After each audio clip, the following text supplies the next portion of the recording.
tani waa hees la magac baxday Soomaali waa walaalo erayada laxanka iyo codka iyo jileenka muuqaalka waaniga abwaan qoranaa heestu waa laba nin oo qabyaalad ku faanaysa markaas aan wadaniyo u imaanaya una sheegaya inay qabyaaladii qurun tahay qaranna uu wanaagsan yahay kadibna waa ay ku raacayaan ee ila daawada waxaan ay qabiil waraaba wadadiisana aan la maari karin shalaytu markaan ku weeraray waataan hilibkaaga waarayo wadnaha aan kala baxayo walwalku riday walaac badan waa waray waadigii bilaabe waryaalaan dheer baanahay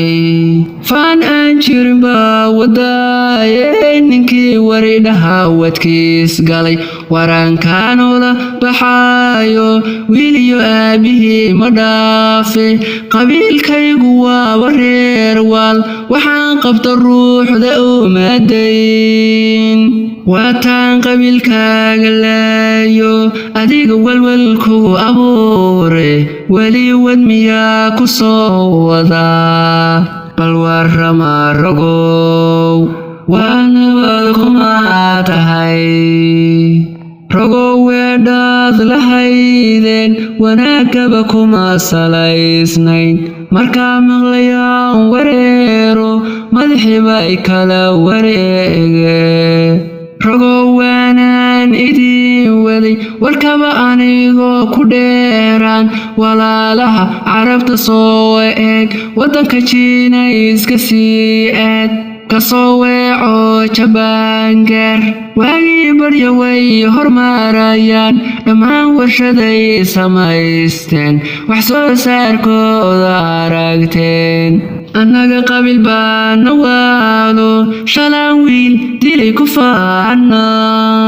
waranka diinkuma difaacno waddanka ku ilaalimayne warasadeenaan u dhiibna si ay waalid ubad u laayaan rogow waanaday waxay tahay Soomaali waa walaalo waxyaho la isgooyo wadnaho la isjaaro wiilasho la iska laayo wali cadooni mayno Soomaali waa walaalo wanaag may noqon inaan waddankeena dhowrno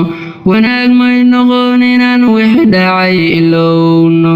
wariya dhammaantii walaalayaalow midnimo waatii na deeqde waagii baryama u istaagna midnimo waatii na deeqde waagii baryama u istaagna